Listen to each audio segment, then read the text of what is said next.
For the next few days, we stopped everything and drilled down on the truth. We locked ourselves in our room and laid it all on the table. I mean, that quote, it just lands with such incredible force, doesn't it? It sounds like, the ultimate vow, this deep, painful, but unifying commitment to a marriage. The story of two people really facing ruin and deciding to find the truth no matter what.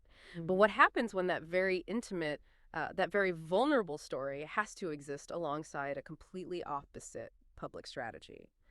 Welcome to the deep dive. Today, our mission is to really dissect what we're calling the two-truth strategy. It's this sophisticated crisis communication plan used by actress Cheryl Hines after the scandal with her husband, Robert F. Kennedy Jr., and the journalist Olivia Nuzzi. We're looking at a real masterclass in, strategic dissonance, where the facts are almost pushed aside in favor of the process of finding them. And it's really important to frame this the right way for you, the listener. This isn't just celebrity gossip. Our sources here are, well, it's a comparative analysis. We're looking at her memoir, Unscripted, versus her podcast appearances. And what it shows is a very specific formula. The goal isn't transparency. It's about managing two completely different narratives for two different audiences. Okay, so let's start at the beginning.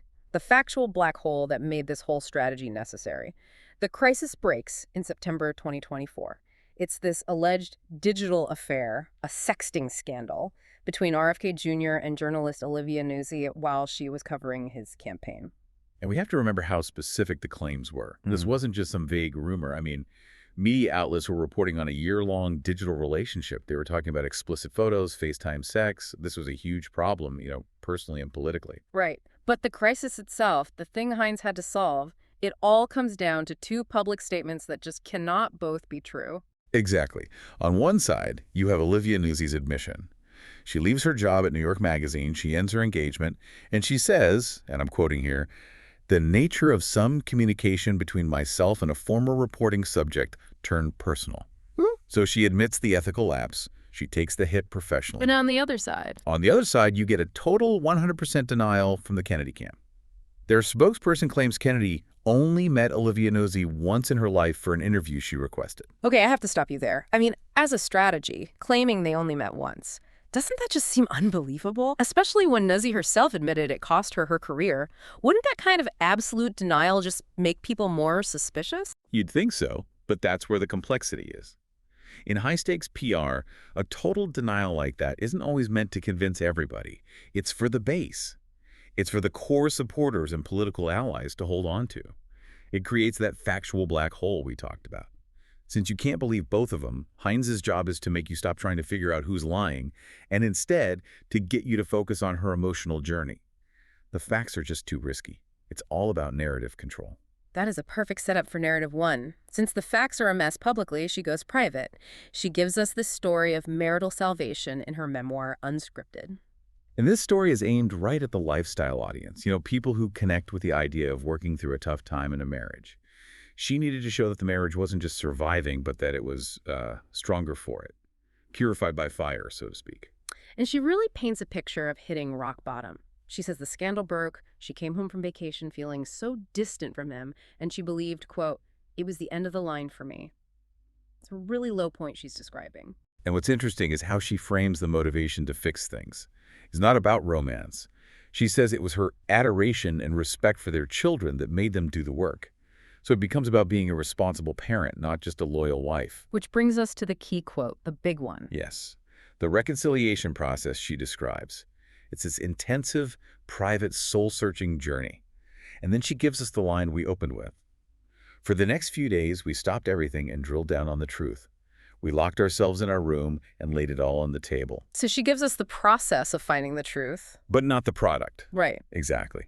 She confirms they determined what was true and what wasn't, but she never tells us what they found. The resolution is all emotional. They tightened our ties that bind.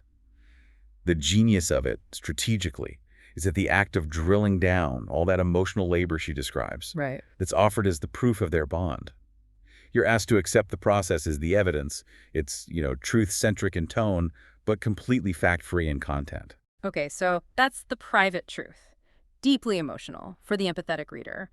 But now we have to switch gears completely to the public sphere, and the contrast is, well, it's jarring. This is narrative two. The public dismissal. We see it on politically friendly shows like the Katie Miller podcast. And that whole personal crisis, the end of the line feeling, it's gone.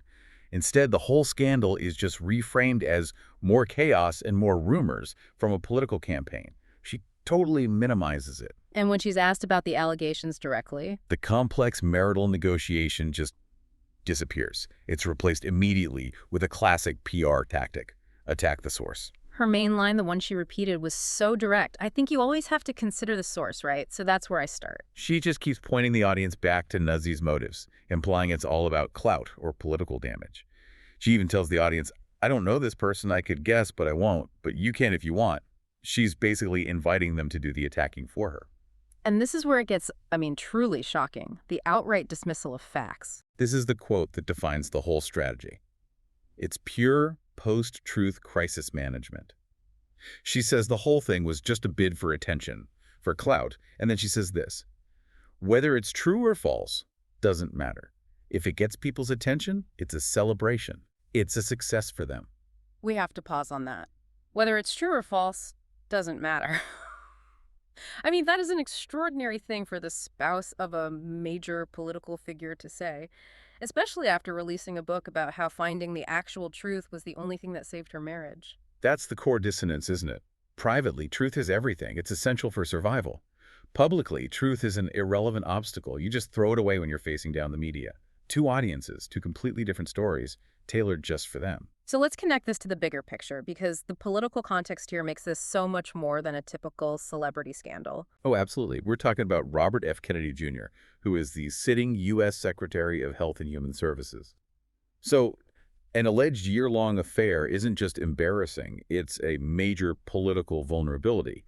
It hits at his credibility, his moral authority, within the entire administration. So if the stakes are that high, that public narrative has to be perfectly targeted. The choice of where she tells that story becomes everything. It's critical. She didn't go on neutral ground. She went to friendly podcasts, places where the audience is already skeptical of the mainstream media, and that allowed her to reframe a sexual scandal as a political attack from a clout-chasing journalist. She's using the audience's existing distrust of the press to get them to dismiss the whole thing from the start. And this media tour, the book, the podcasts, it's not just a reaction, is it? It feels very tactical, like a preemptive strike. It is, because Olivia Nuzzi is about to reemerge. She's got a new job at Vanity Fair and a tell-all memoir on the way. It's called American Canto, and it supposedly details her side of this year-long relationship. So Hines is getting out ahead of it. Exactly. The goal is to poison the well. She has to establish this negative frame for Nuzzi label her as unreliable, as fame-hungry, before her book even hits shelves. By repeating that Nuzzi is just a source looking for clout, she's making sure their political base will dismiss the book's contents without even reading it, no matter what evidence is inside. So when we look at this whole deep dive, it seems like the conclusion is that truth for the Hines-Kennedy camp wasn't something to be found. It was, a tool, a malleable concept to be used differently for different ends. That's right. Privately, it was a tool for marital repair. Publicly, it was an obstacle for political defense. Which leaves us with a pretty provocative question for you, the listener. Right. If a public figure shares every single detail of the process of finding the truth, the locked room, the pain, the soul-searching, but they strategically leave out the actual findings, are you really being well-informed? Or are you just being emotionally manipulated into accepting their preferred ending? And what does that tell us about what we value more in public life today? Emotional labor or just, hard facts? A lot to think about there. Thank you for joining us on this deep dive into strategic narrative and crisis communication.